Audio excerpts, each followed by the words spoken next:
n'a pas tout changé, mais ma femme est venue me voir et elle m'a donné une parole qui a complémenté ce que j'étais en train d'écouter de mon côté pendant que je jouais la guitare.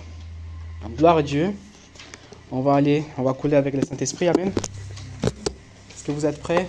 Vous êtes ouverts pour la parole de Dieu? Oui. Amen. Nous sommes dans cette démarche. Nous sommes en train de parler de la prospérité spirituelle ce mois. Okay. Et la direction que le Saint-Esprit m'a donnée, c'est toujours aligné avec ça, mais on va amener quelques éléments à côté. Prenez avec moi Psaume 1, du verset 1 au verset 3. Pour ceux qui ne me connaissent pas, je m'appelle Rodrigo. Je suis marié à Alessandra, ma chère et belle épouse. Là-bas. Nous sommes en France depuis 2016-2017. On s'est rencontrés ici. Nous avons rencontré le Seigneur en 2018. Nous sommes convertis ensemble. J'étais au Brésil. Elle était ici en France. Et de la même soirée, 10 000 km de distance, nous avons entendu la même chose. Et c'est le moment que nous avons compris que le Seigneur n'était pas une religion. Moi, j'ai connu le Seigneur comme une religion, étant protestant toute ma vie. Ma femme aussi a connu Jésus en tant que religion, étant catholique toute sa vie. Et cette soirée-là, c'est le jour où on a compris que Jésus n'était pas une religion, il était une personne. J'étais exposé, j'ai eu ma rencontre avec le Seigneur, face à face, et j'ai entendu une question. Je n'arrive même pas encore, peut-être dans les années à venir, à formuler cette question. Ça ne fait pas de sens, je le sais, mais j'ai entendu un point d'interrogation dans mon cœur. Je vais donner plus de détails après. Amen. Psaume chapitre 1, verset 1, verset 3.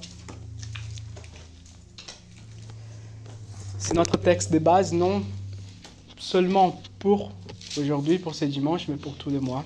Amen. Heureux l'homme qui ne marche pas selon les conseils des méchants. Donc, premier point, ne marche pas selon les conseils des méchants. Qui ne s'arrête pas sur les chemins des pécheurs. C'est le deuxième point. Et qui ne s'assied pas sur les bancs des moqueurs. Troisième point. Verset 2. Mais qui trouve son plaisir dans la loi de l'Éternel et qui médite sa loi jour et nuit. Points 3 et 4.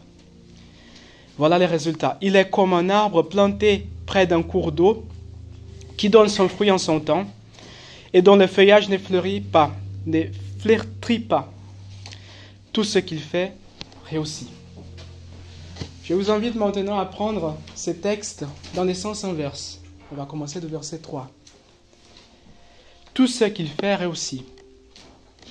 Tout ce qu'il fait réussit. Ça, c'est la prospérité spirituelle. C'est la définition de prospérité, mais plus précisément de prospérité spirituelle. Tout ce qu'il fait réussit. C'est le désir de Dieu pour ses enfants, c'est le désir de Dieu pour tout chrétien, qu'on puisse réussir dans tout ce qu'on fait. Très souvent, par contre, la définition de réussite selon les standards, selon la façon de Dieu, ne correspond pas à celle des hommes.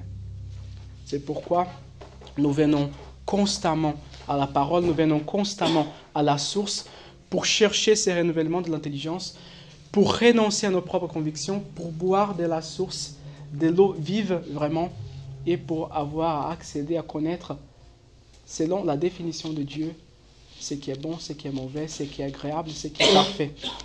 Okay? Donc regardez, on prend dans le sens inverse, tout ce qu'il fait réussit. Il donne son fruit en son temps, son feuillage ne flétrit pas. Dans les versets 2 et dans les versets 1, on va trouver quelles sont les directions, quels sont les commandements, quels sont les enseignements de Dieu pour nous, pour qu'on puisse réussir dans tout ce qu'on fait. Amen. Et c'est ça que j'aimerais qu'on puisse explorer aujourd'hui. Dans les versets 1, il y a 3 points. Ne marche pas selon les conseils des méchants, ne s'arrête pas sur les chemins des pécheurs et ne s'assied pas sur les bancs des moqueurs. Tout ça, c'est des commandements, des choses qu'on doit s'abstenir. Amen. Verset 2, par contre, on trouve des commandements, des choses que nous sommes appelés à faire, à mettre en pratique, à mettre en œuvre. Trouve son plaisir dans la loi de l'Éternel et médite sa loi jour et nuit. Et les résultats, tout ce qu'il fait, réussit. Dans les versets 1, moi je vais appeler les 3 points qu'on trouve dans les versets 1, A, B et C. Amen. Donc A, c'est ne marche pas selon les conseils des méchants, ne s'arrête pas sur les chemins des pécheurs, c'est le point B, et ne s'assied pas sur les bancs des moqueurs. La Bible est en train de nous appeler à nous abstenir de A plus B plus C. Et après, elle nous appelle à mettre en pratique plus D plus E, et le résultat, c'est F. Okay? Vous voyez déjà quel est mon métier, non? Je suis chercheur en physique, donc j'aime bien les équations.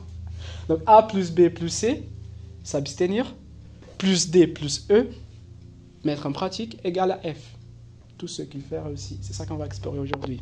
Amen. Et on va sortir d'ici, renouveler au niveau de notre intelligence, préparer, équiper pour mettre en pratique et vivre une vie victorieuse en Christ. Amen. Amen. Amen.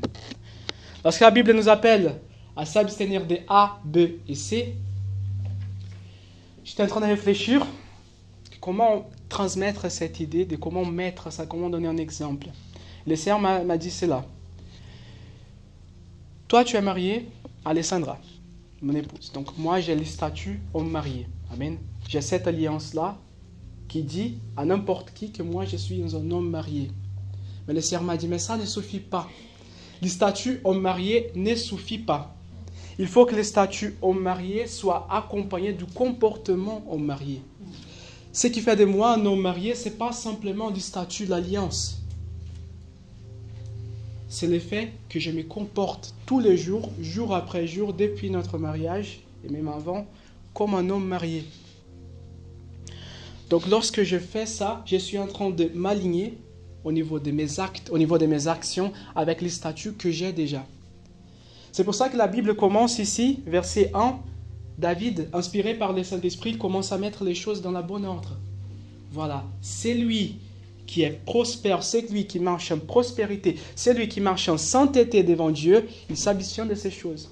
Tout simplement car il appartient à Dieu. Il se met à part, il se consacre, il marche en sainteté, non pas pour avoir les statuts, mais étant donné qu'il a déjà les statuts, maintenant il s'aligne au niveau de ses actes. Amen. J'aime bien ce que l'apôtre Paul a dit en Romains chapitre 6, verset 12, « Que le péché ne règne donc pas dans votre corps mortel et n'obéissez pas à ses convoitises. » Verset 13, « Ne livrez pas vos membres au péché comme armes pour l'injustice, mais livrez vous-même à Dieu comme des vivants revenus de la mort. » Étant donné que nous sommes revenus de la mort par Christ, voilà les résultats. Offrez à Dieu vos membres. Romains chapitre 6, versets 12 et 13. Offrez à Dieu vos membres comme armes pour la justice.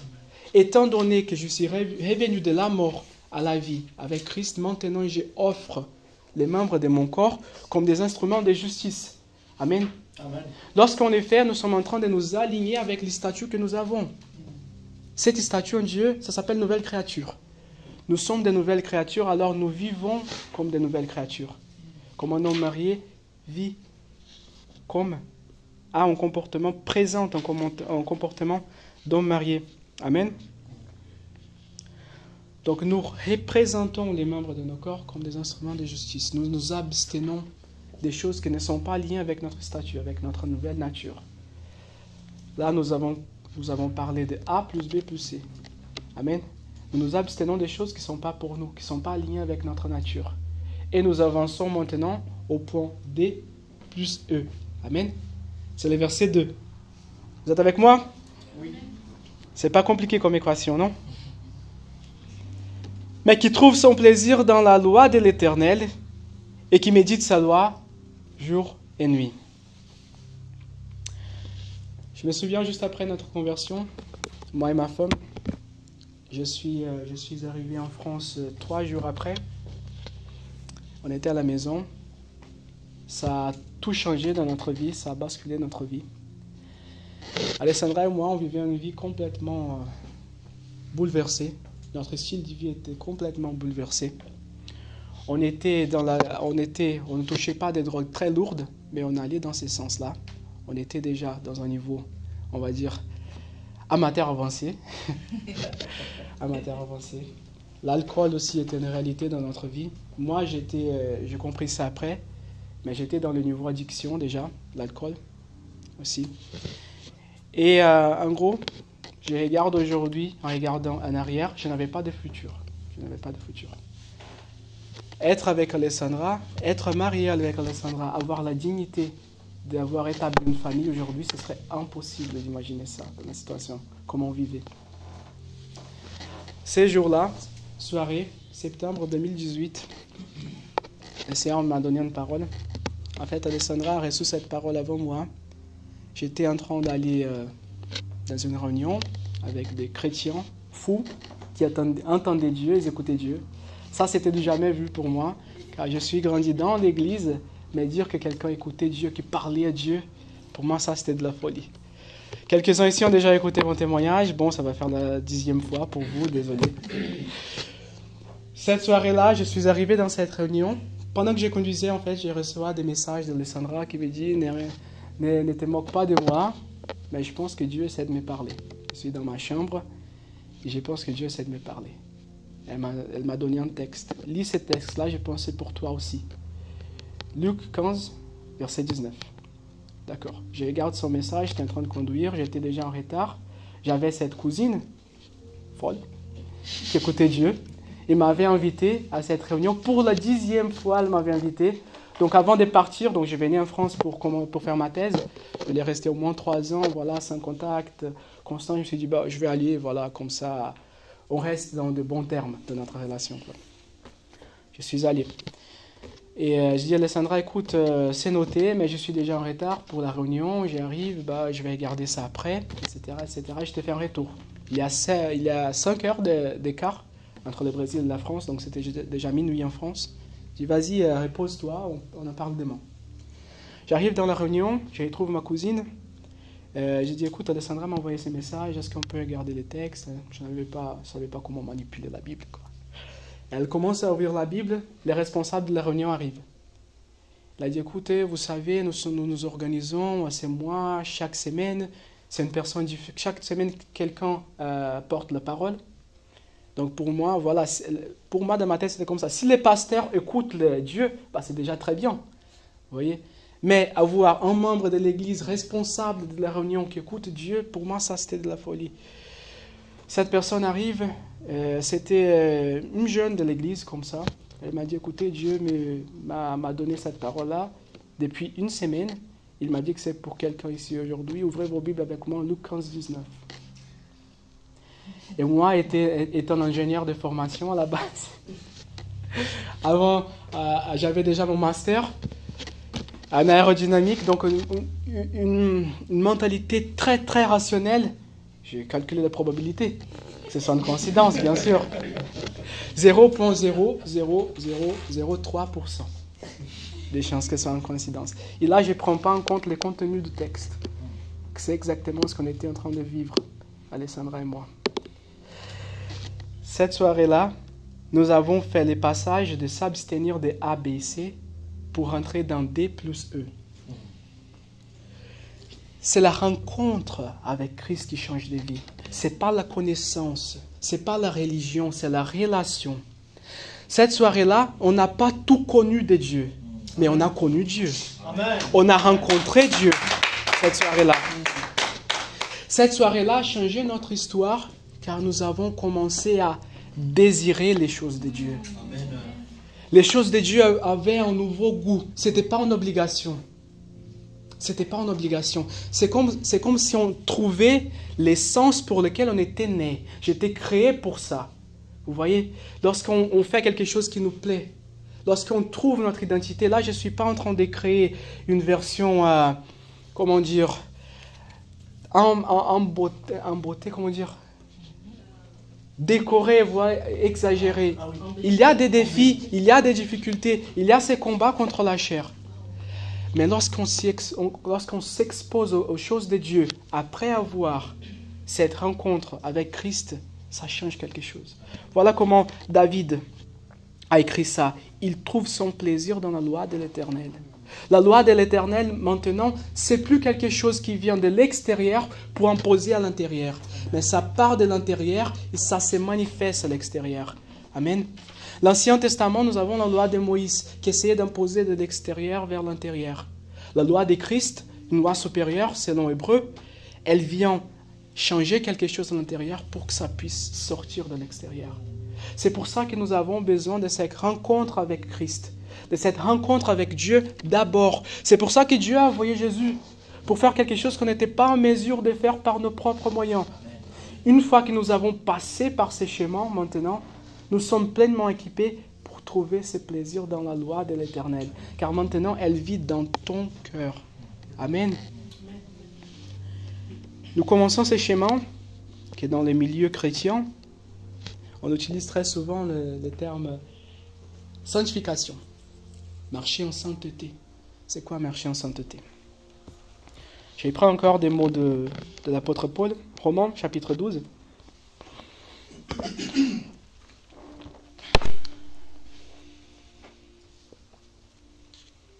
Romains 12, verset 1. Je vous exhorte donc, frères, par les compassions de Dieu, à offrir vos corps comme un sacrifice vivant. Voilà. Saint, agréable à Dieu, ce qui sera de votre part un culte raisonnable. Donc ce que nous sommes appelés à faire de notre part, c'est d'offrir nos corps, c'est de renoncer à nos propres convictions, à nos propres moyens, à notre propre sagesse. Verset 2, ne vous conformez pas au monde présent, mais soyez transformés par le renouvellement de l'intelligence, afin que, voilà, vous savez, j'aime bien les conjonctions, afin que, finalité, vous discerniez quelle est la volonté de Dieu. Donc la renonce n'est pas une fin en soi-même, vous voyez. Nous renonçons pour accéder à quelque chose de mieux, à quelque chose de supérieur. Dieu nous a jamais demandé, il ne nous demandera jamais quelque chose qui ne soit pas bien pour nous. S'il nous demande de renoncer à quelque chose, c'est qu'il a quelque chose de meilleur. De mieux, de meilleur. Désolé. Il a quelque chose de mieux pour nous. Amen. Ça, c'est un principe très important de la prospérité spirituelle. Car David ici, en psaume 1, il est en train de poser les bases des conditions. Vous voyez, pour arriver à F, égale à F, les résultats prospérité, il nous demande de passer par A, B, C, D et E. C'est des conditions. Et nous, très souvent, on aime bien les raccourcis. On veut les résultats sans les processus. Amen. Mais ici, il est en train de poser les bases. Nous devons passer par il y a ces parcours, il y a ces conditions. Et Dieu, s'il nous demande de renoncer, c'est qu'il y a quelque chose de mieux. Donc voilà, c'est de notre part un culte raisonnable pour accéder à la bonne, parfaite et agréable volonté de Dieu. Lorsque nous laissons de côté la nôtre, nous accédons à quelque chose non seulement bon, mais parfait. Mais non seulement parfait et bon, mais aussi agréable. C'est bien pour nous. Amen. Amen.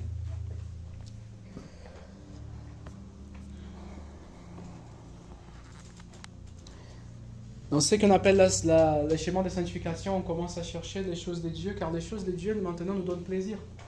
On commence à trouver du plaisir en faisant les choses de Dieu. Lorsqu'on voit le royaume de Dieu avancer, ça nous fait plaisir.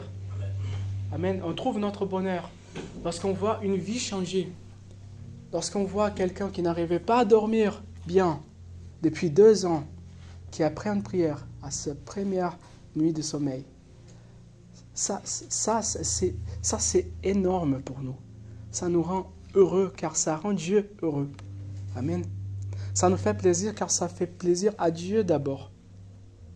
Et vu que nous sommes en train d'être façonnés à l'image du Fils parfait, il y a des choses en nous qui sont en train de se transformer, qui sont en train de changer. Il y a des désirs, il y a des volontés qui sont en train de se mettre en place. Et on commence à s'aligner avec le plan original. La nouvelle créature, ce n'est pas un concept nouveau. C'est un chemin de retour au jardin, au plan original. C'est quelque chose qui était là depuis Genèse 1. Mais c'est en Christ que nous trouvons ce chemin de retour. Amen. On commence à revenir au plan original. On commence à retrouver quel était l'essence, le but, l'objectif original de Dieu lorsqu'il a créé l'humanité. Et voilà, on commence à s'aligner avec ça. Ça ouvre la porte pour qu'on puisse commencer à toucher ce qu'on appelle les bénédictions. moi, je ne sais pas toi, pasteur, mais moi, je donne la même définition à bénédiction et prospérité spirituelle. Marcher en prospérité, c'est être en bénédiction, c'est accéder aux bénédictions de Dieu. Dieu a des bénédictions et on va voir dans le sens biblique ce que veut dire une bénédiction. Amen.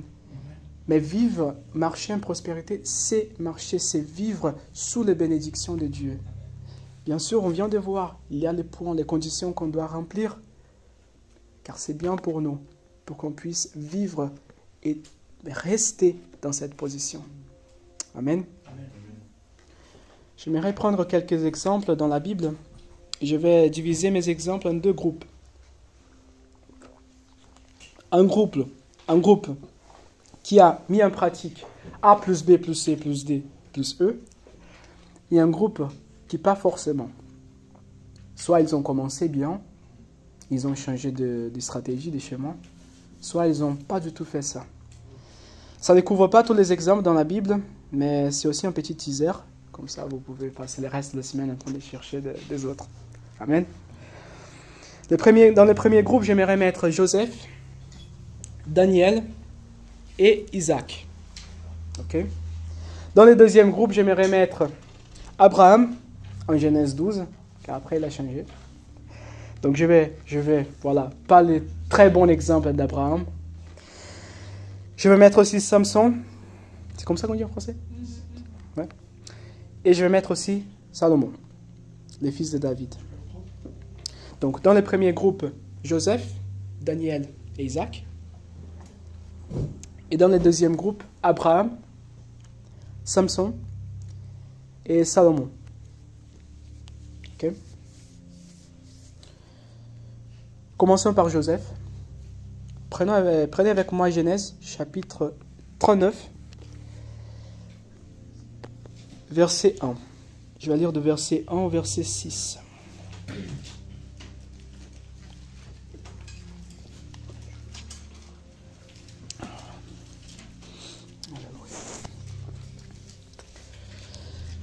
Genèse, chapitre 39, verset 1.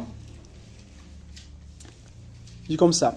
On fit descendre Joseph en Égypte, et l'Égyptien Potiphar, chambellan du Pharaon, commandant des gardes, l'acheta aux Ismaélites qu'il avait fait descendre. Donc, Joseph vient d'être vendu comme esclave en Égypte. Verset 2. L'Éternel fut avec Joseph. C'est un esclave, et l'Éternel est avec lui. Amen. Voilà le résultat. Celui-ci réussissait à tous égards. Il était dans la maison de son maître égyptien. Je crois que ce n'est pas un hasard que nous avons dans la même phrase. Il réussissait, il était un esclave.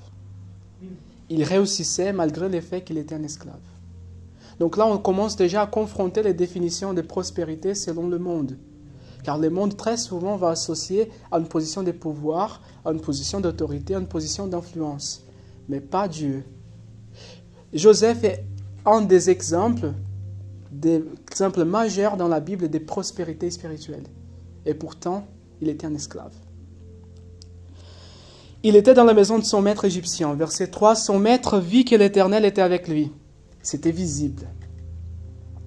Tout ce qu'il entreprenait, l'Éternel les faisait réussir entre ses mains. Verset 4, Joseph obtint la faveur de son maître, dont il assurait le service qu'il avait établi comme intendant sur sa maison, en remettant entre ses mains tout ce qui lui appartenait. Verset 5, dès que Potiphar le établit comme intendant sur sa maison et sur tout ce qui lui appartenait, l'Éternel bénit la maison de l'Égyptien à cause de Joseph. Qui était la source? Joseph. Et qui a béni? L'Éternel. Amen.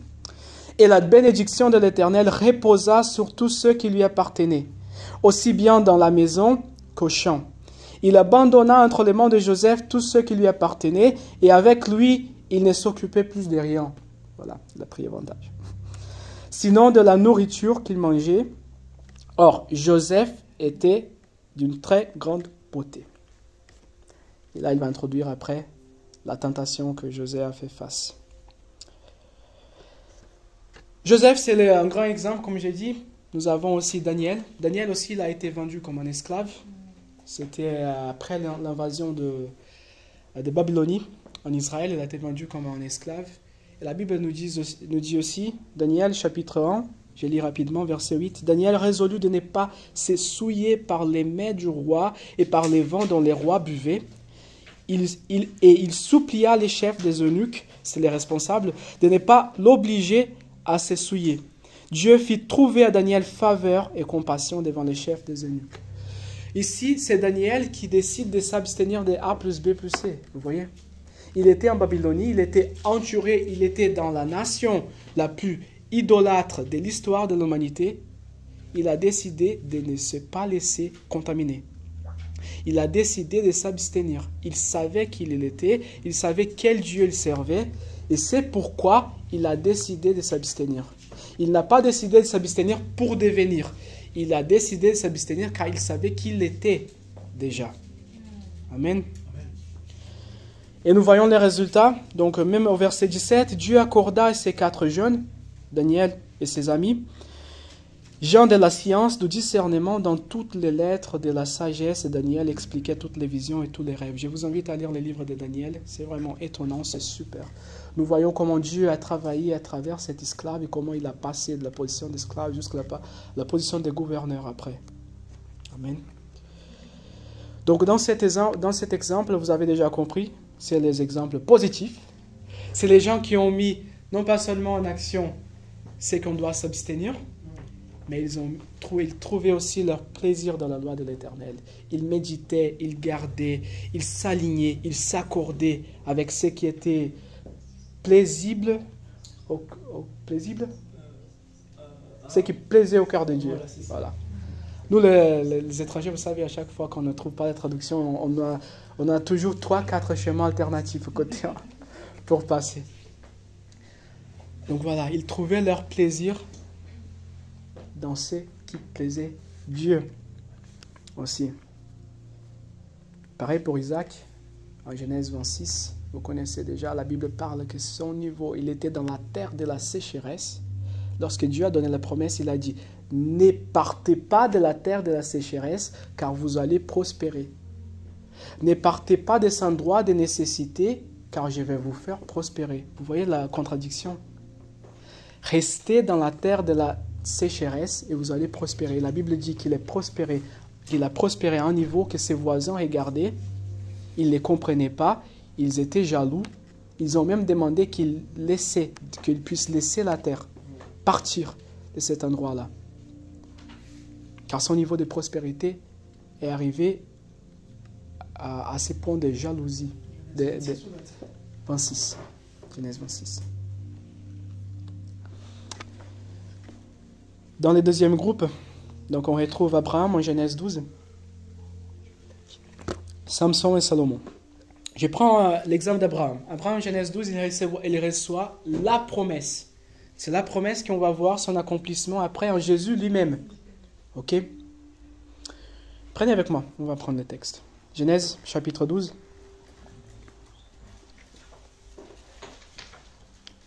Verset 1. Genèse 12, verset 1. L'Éternel dit à Abraham, va-t'en de ton pays, de la patrie et de la maison de ton père, vers les pays que je te montrerai. Je ferai de toi une grande nation et je te bénirai. Et je te bénirai. Je rendrai ton nom grand, deviens donc une source de bénédiction. Je bénirai ceux qui te béniront. Je maudirai celui qui te maudira. Toutes les familles de la terre seront bénies en toi. Avant d'avancer, j'aimerais donner la définition de bénédiction selon la Bible. Bénédiction, c'est être dans le bon endroit, au bon moment, selon les définitions de Dieu. Bénédiction, c'est être au bon endroit, au bon moment, selon les bénédictions, selon les définitions de Dieu. Amen. Abraham partit comme l'Éternel lui avait dit. Donc ici, il a laissé sa famille, mais on voit plus tard, vers la fin du verset 12, qu'Abraham,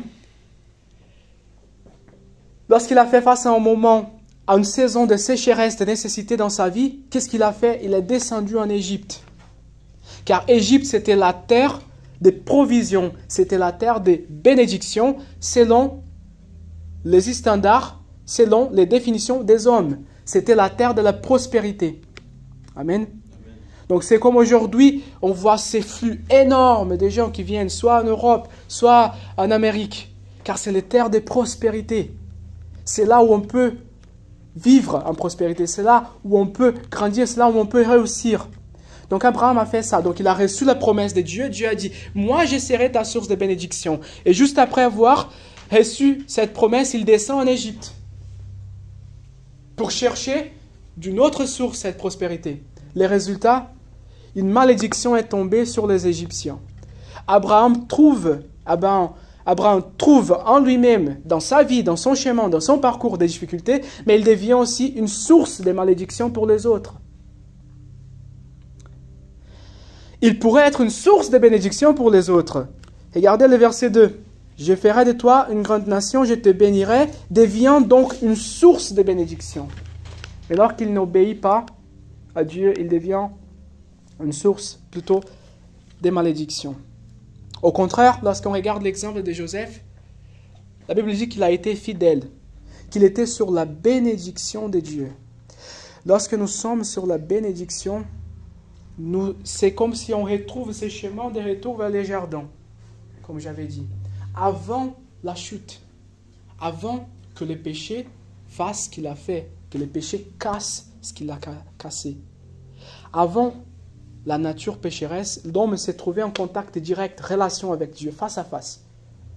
Et quelle était la profession de l'homme avant la chute? Cultiveur. Très bien, très bien.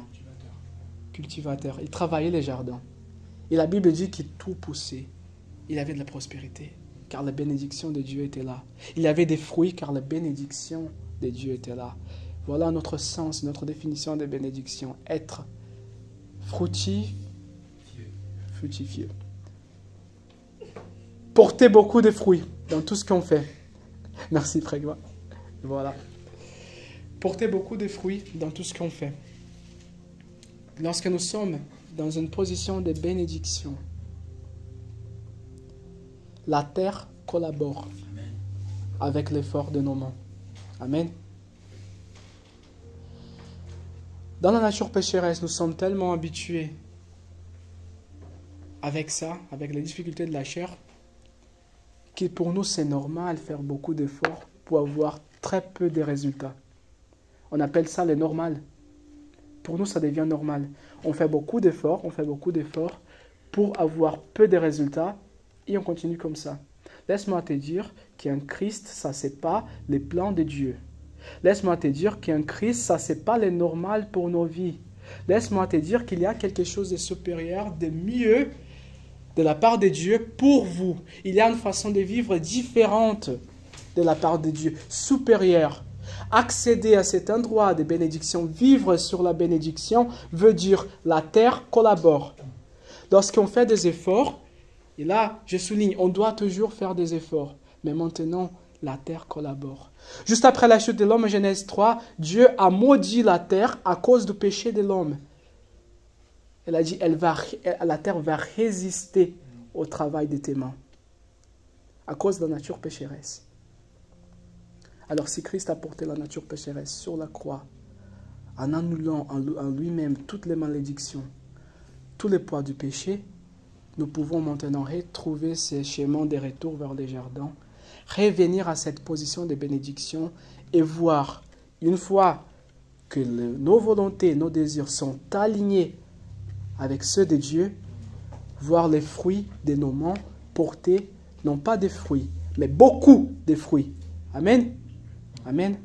Ça, c'est le normal de Dieu pour nous. C'est ça que David est en train de parler. C'est ça que je suis en train de parler. C'est ça que toi et moi, nous devons comprendre. Il y a quelque chose de supérieur.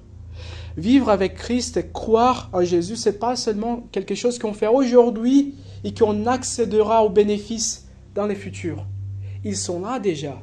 Nous avons vu dans la vie de Joseph, peu importe la position, peu importe si je suis dans une position d'autorité, de pouvoir, d'influence ou pas, nous sommes appelés et nous avons accès à une vie de bénédiction, une vie de prospérité à tous égards, comme la Bible dit, qui était pour Joseph, aujourd'hui, dans nos vies aussi. Amen.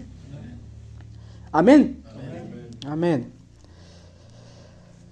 Abraham, il devient, par sa désobéissance, il devient une source de malédiction en Égypte. Joseph, par son obéissance, sa foi et sa fidélité, il devient une source de bénédiction pour Potiphar et sa maison. Même ceux autour de nous peuvent être bénéficiés par la bénédiction, par la prospérité qui est sur nos vies. Nous sommes appelés à remplir A plus B plus C plus D plus E. Voilà comme on a vu en psaume 1. Mais ce n'est pas difficile. Amen. Car la Bible dit ici, regardez, dans le cas de Joseph, je reprends Genèse 39. La Bible dit que l'Éternel les faisait réussir entre ses mains. Joseph obtint la faveur de son maître, donc déjà il avait de la faveur. La terre collaborait. Dieu était en train de jouer du côté de Joseph. Il était dans l'équipe de Joseph. Il faisait avancer, il avait de la faveur. Donc je voudrais nous donner quelques signes pour qu'on puisse identifier lorsque ça se manifeste dans nos vies. Les bénédictions de Dieu, la prospérité de Dieu, mais aussi lorsque ça ne se manifeste pas, pour qu'on puisse aller encore à la source et chercher quoi on doit changer. Car s'il y a quelqu'un qui doit changer, c'est nous. Dieu n'a pas besoin de changer. Amen. Il n'a jamais changé, il ne changera jamais. Les saisons changent dans nos vies et nous changeons aussi, mais pas Dieu. Joseph obtint la faveur de son maître dont il assurait le service et qu'il avait établi comme intendant, la faveur. Donc, une des signes, c'est il y a de la faveur. S'il y a de la faveur, il y a aussi de la grâce. La Bible parle, en 1 Pierre ou 2 Pierre, je ne me souviens plus, qu'il y a une multiforme manifestation de la grâce de Dieu. Ça veut dire quoi? Ça veut dire que la grâce, elle a plusieurs manifestations, des manifestations différentes. Celle qu'on parle le plus souvent, c'est la grâce sauvatrice. Salvatrice. C'est la grâce salvatrice. C'est la grâce qui sauve un pécheur. Ce n'est pas par nos actes, ce n'est pas par notre mérite, c'est par la grâce. Mais la grâce parle aussi de rendre capable. La grâce sur la vie de quelqu'un, il rend cette personne capable d'accomplir des objectifs que elle, par ses propres efforts, par sa propre force, elle ne sera pas capable de faire. Donc des fois, Dieu peut ouvrir une porte de faveur au niveau de travail, par exemple, pour accéder à une position très élevée. Et vous regardez, si vous êtes comme moi, vous regardez vous-même et vous dites, mais je n'ai pas les moyens. Je n'ai pas la capacité, je n'ai pas la connaissance, je ne suis pas à ce niveau-là. Au niveau de mes études, je regarde mes études, je dis, mais je n'ai pas les niveaux, c'est trop compliqué. Mais vous regardez en derrière aussi et vous dites, mais attends, mais je suis sûr que c'est Dieu qui a ouvert cette porte. Amen. Si c'est vraiment Dieu qui a ouvert cette porte, il va me donner aussi la capacité d'accomplir. Voilà, donc la faveur de Dieu vient accompagner, si c'est Dieu qui a ouvert cette porte, je vous assure. Elle vient accompagner de la grâce. Cette grâce qui nous rend capables d'accomplir. Ce n'était pas dans mes plans de devenir père, mère, de devenir parent d'un enfant. Mais s'il y a cette bénédiction, il y a aussi la capacité. Il y a aussi les moyens. Dieu va mettre à disposition. Amen. Donc lorsque Dieu a ouvert la porte, regardez. Joseph était d'abord à la maison des Potiphar, donc il servait. Il était en contact direct avec une autorité de l'Égypte, un Égyptien d'influence. Il fait face à sa tentation, il reste fidèle à Dieu. Qu'est-ce qu'il fait? Quel est le résultat? Lorsque la femme de Potiphar, il est accusé. Il se trouve maintenant en prison. Donc d'esclave, il a passé à esclave en prison. La sagesse du monde dit, c'est une faillite. Complètement foiré. Ouais. La sagesse de Dieu dit, ouais, tu es sur le bon chemin. Aux yeux des hommes, il a descendu, il a été rabaissé. Mais selon la sagesse de Dieu, il a été élevé. Maintenant, il était plus proche de la position finale. Amen. Car le plan de Dieu, ce n'était pas qu'il s'arrête au niveau serviteur d'une autorité égyptienne. C'était lui le gouverneur, c'était lui l'autorité. La promesse de Dieu avait déjà créé cette réalité dans les royaumes invisibles. Maintenant, il était juste en train de conduire Joseph. Et la seule chose qu'il demandait de Joseph, reste fidèle, garde ta foi. Reste fidèle, garde ta foi. Quand il était encore jeune, à la maison de son père, il a reçu un rêve de la part de Dieu. Il a vu la promesse. Il a vu la promesse. Ce que Dieu demandait, c'est qu'il reste fidèle à la promesse. Dans le deuxième groupe, j'ai mis aussi Salomon. Salomon aussi, il a vu Dieu. Il a entendu Dieu. Après la mort de son père, il a entendu Dieu. Il a entendu la même promesse que Dieu a fait à son père David, il a fait aussi à Salomon. Salomon a commencé bien. Mais vers la fin de sa vie, il s'est laissé séduire par A plus B plus C. Il s'est laissé séduire par A plus B plus C. Joseph, non, il a resté fidèle. Donc voilà, Dieu ne désire pas cette obéissance ponctuelle. L'obéissance ponctuelle ne nous porte nulle part. Ce n'est pas brûler, ce n'est pas cette capacité de faire le feu, brûler pour un petit moment. C'est de continuer à brûler de manière constante.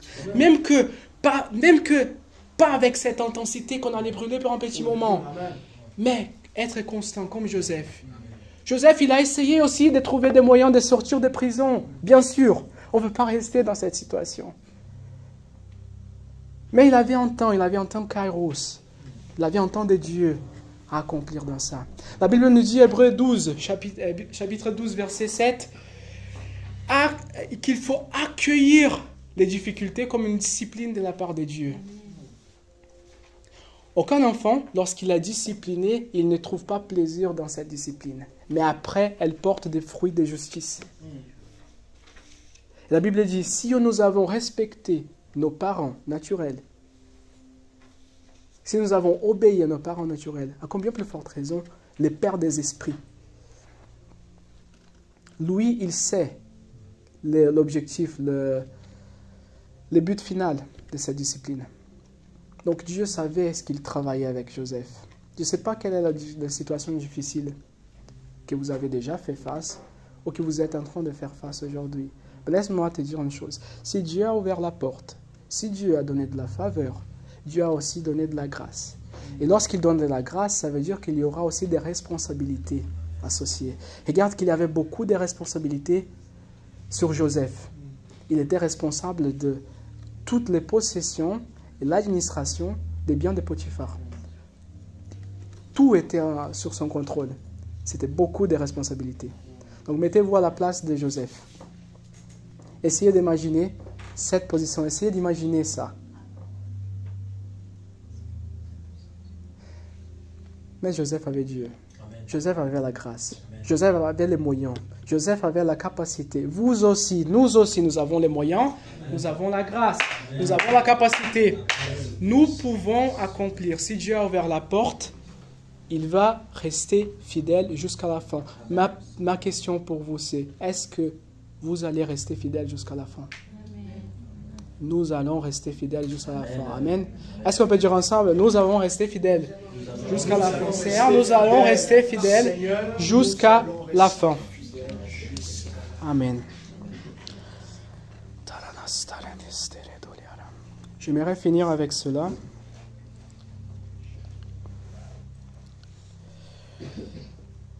La bénédiction était sur la terre d'Égypte, ou sur la personne, Joseph. La bénédiction était sur la terre ou sur la personne. Sur la personne. C'est pas la terre, c'est pas l'endroit, c'est pas les lieux, c'est la personne. Lorsque Dieu a maudit la terre, en Genèse 3, c'était à cause de la chute de l'homme, c'était à cause du péché de l'homme. Lorsque Dieu bénit Abraham en faisant la promesse, il a dit, ceux qui te béniront seront bénis aussi, ceux qui te maudiront seront maudits. C'était à cause de la promesse qui était sur la vie d'Abraham que la bénédiction ou la malédiction allait couler, que de la bénédiction ou de la malédiction allait couler. Lorsque Dieu prend les peuples de l'Égypte, il a dit, je vais vous donner une terre, ou quoi?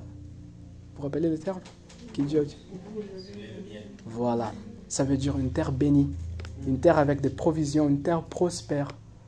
Mais lorsque les espions rentrent dans cette terre, on voit que c'était une terre avec beaucoup de divisions et de guerres. Il y avait au moins 7 peuples différents qui occupaient cette terre. Ils étaient en conflit tout le temps, l'un avec l'autre. Donc on voit que ce n'était pas la terre qui était bénie, mais c'était la promesse qu'Israël, libéré de l'esclavage, maintenant porté, avait. Toi et moi, nous avons aussi une promesse que nous avons reçue, car nous avons aussi été libérés de l'esclavage. Et pas simplement un esclavage naturel, mais un esclavage spirituel. Donc, cette promesse, l'extension, la profondeur de la promesse que nous portons, de bénédiction et de prospérité, c'est au-delà de ce qu'on voit dans les exemples bibliques. Car nous accédons à quelque chose de plus grand. L'alliance avec Christ est supérieure. Les bénéfices de cette alliance sont aussi supérieurs. Amen. Donc, ce n'est pas la terre, ce n'est pas l'endroit. Peu importe si ce soit en France, peu importe si ce soit en Amérique. Nous sommes venus en France, Alessandra et moi, nous sommes là depuis à peu près 10 ans maintenant. 8 ans. 8 ans. Nous sommes venus pour nos études. Et nous restons encore. Et j'avoue que j'aime bien la France.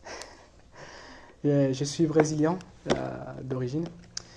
Et je suis venu la première fois pour le master. Je suis resté pour la thèse. Le niveau d'enseignement ici, c'est extraordinaire comparé à ce qu'on a connu au pays.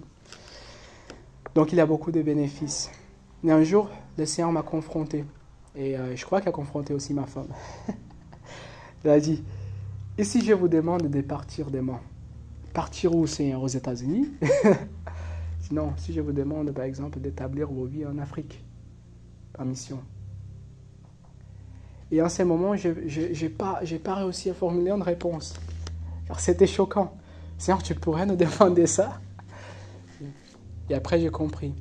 Si c'est le centre de la volonté de Dieu, c'est le bon endroit pour être. Le meilleur endroit pour grandir notre famille, établir notre famille, ce n'est pas en France ou en Amérique, c'est au centre de la volonté de Dieu. Si le centre de la volonté de Dieu est ici, Amen. Si c'est en Afrique, dans la mission, en Asie, dans un pays où il y a beaucoup de persécutions, peu importe, c'est là où nous voulons être. Car nous savons que nous n'allons pas expérimenter les bénédictions de Dieu en étant dans une terre prospère aux yeux des hommes, mais pas au centre de sa volonté. Amen. Marcher en prospérité, j'ai fini là-dessus, c'est accomplir sa mission. Marcher en prospérité, c'est accomplir sa mission. Est-ce que nous avons des missions différentes?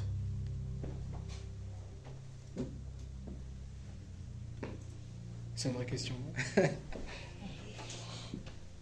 Nicole dit oui. Quelqu'un dit non? La mission principale, elle est la même. Oui, très bien, Marie. On a des Sous-missions. des sous-missions.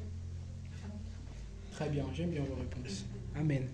La mission générale est la même, mais elles sont aussi différentes. Nous sommes appelés à remplir des fonctions différentes dans le corps de Christ. Donc si nous avons des appels différents, et marcher en prospérité, c'est accomplir sa mission, donc les manifestations de prospérité dans la vie de chacun peuvent être différentes. Vous voyez? Quelqu'un qui est appelé à être très, très, très prospère financièrement pour financer l'avancement du royaume de Dieu, cette personne, elle va expérimenter un niveau de prospérité financière qu'on n'a jamais vu, qu'on n'a pas connu. Et des fois, on peut avoir tendance à transformer ça dans une doctrine biblique. Il s'est déjà arrivé. Mais sur la vie de cette personne, car il y a une promesse, un appel, une mission à accomplir, dans ce sens-là, c'est la réalité, c'est la réalité. Ce ne sera pas forcément pour quelqu'un d'autre. La prospérité que quelqu'un d'autre va expérimenter va être plutôt alignée avec sa mission. Être prospère, ça veut dire réussir à tous égards dans l'accomplissement de notre mission. Donc lorsque nous sommes conscients, que nous connaissons, que nous savons quelle est notre mission, nous pouvons maintenant être intentionnels. Amen. Nous pouvons maintenant, comme Paul a dit, faire tout effort par sa force. Nous savons qu'il y a une grâce, qu'il y a une faveur. nous savons que nous allons réussir, non pas car on va faire l'effort, mais que l'effort fait, comme Joseph, lorsqu'il était gouverneur dans la maison de Potiphar, ou même sous-gouverneur après de tout l'Égypte, de la terre de l'Égypte, lorsqu'il faisait ses efforts dans son travail, la terre collaborait, car il avait une promesse. J'aimerais dire ça à quelqu'un aujourd'hui. Peut-être vous regardez la terre aujourd'hui et vous ne reconnaissez pas si c'est Dieu ou pas qui a ouvert cette porte. Je vais vous dire, c'est Dieu qui a ouvert cette porte. Si Dieu a ouvert cette porte, il donne aussi la capacité d'accomplir. Amen. Il y a de la prospérité. Et arrête d'essayer de résister à la terre, car la terre veut collaborer. Arrête d'essayer de conquister par vos propres efforts ce que Dieu a déjà mis à votre disposition. La terre collabore. J'ai fini là-dessus. Je vous bénisse. Amen.